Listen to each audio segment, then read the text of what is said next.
Excusez-moi, je viens de vous répondre. Les réactions étaient tout sauf tièdes jeudi matin à Québec. Dans une entrevue à la presse, Lucien Bouchard reproche à Christian Dubé d'avoir fait avorter à 2 reprises de potentiels règlements avec les spécialistes. Je veux juste être très, très clair. La position du gouvernement n'a pas changé. Elle n'a pas changé aucunement durant l'été et dans les dernières semaines. Le négociateur en chef de la FMSQ soutient que le gouvernement a reculé sur l'idée d'offrir des primes à la performance plutôt que des sanctions.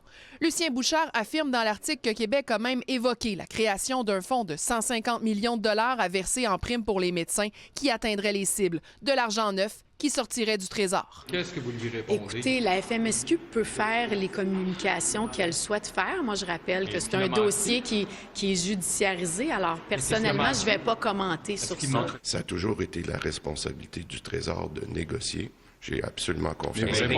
En après-midi, la présidente du Conseil du Trésor a précisé sa pensée. Permettez-moi d'être plus clair. Nous ne prévoyons pas d'incitatifs financiers supplémentaires. Au Palais de justice de Montréal, le tribunal devait entendre jeudi la contestation judiciaire de la loi 2. Les parties ont plutôt demandé aux juges de trancher sur des questions d'interprétation de certains articles de la loi. C'est pas pour faire changer d'avis le gouvernement quand tu prends ta famille puis tu t'en vas. C'est pas non plus pour faire changer le gouvernement d'idée quand tu prends une retraite anticipée à 61 ans. C'est ces décisions-là qu'on voulait protéger.